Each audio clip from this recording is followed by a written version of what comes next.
সকালবেলায় ঘুম ভেঙে ঘরের বাইরে বেরোতে দুটি বাইসনের দেখা পেলেন এলাকাবাসীরা লোকালয়ে।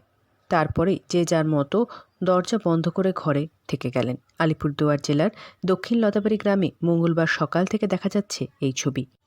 সকাল থেকে এই গ্রামে দাপিয়ে বেড়াচ্ছে বাইসন। আতঙ্কিত এলাকার বাসিন্দারা। लोथाबड़ी गांव में आया था, सबने देखा बहुत खतरनाक था। बेरा सेरा जम करके भाग गया। डिपार्टमेंट भी आया, गांव का आदमी भी सब निकल गया। हाँ, अभी नदी तरफ चला गया। हाँ, बहुत भीड़ था। गांव का आदमी सारा आदमी, छोटा बड़ा सब आदमी ने देख लिया। এদিন সকালে আলিপুরদুয়ার জেলার দক্ষিণ লতাবাড়ি এলাকায় জঙ্গল থেকে একটি বাইসন গ্রামে প্রবেশ করে। বাইসনটি এলাকায় দাপিয়ে বেড়ায়, কখনো এলাকাবাসীদের বাড়ির পেছনে, আবার কখনো ঝোপেঝাড়ে দেখা গিয়েছে বাইসনটিকে। এই দৃশ্য দেখে সবাই ভয়ে ঘরে প্রবেশ করেন। বাইসনটি এখনও এলাকায় দাপিয়ে বেরোচ্ছে, এ প্রান্ত থেকে ও প্রান্ত ছুটে বেড়াচ্ছে। ঘটনায় নিমতি রেঞ্জের বনকর্মীরা পৌঁছেছে। বাইসনটিকে বাগে আনার চেষ্টা চলছে। জানা গিয়েছে বাইসনটি সবজি ক্ষেতের ক্ষতি করেছে, এলাকাবাসীদের ঘরবাড়িরও ক্ষতি করেছে।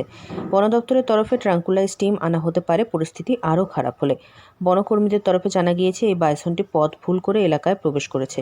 সকাল থেকে সূর্যের তাপ বেশি থাকায় গরমের কারণে আরও বেশি ছুটে বেড়াচ্ছে এই বাইসনটি। তবে সেটিকে জঙ্গলে পাঠানোর ব্যবস্থা শুরু হয়েছে। দেখে নেওয়া যাক সেই দৃশ্য।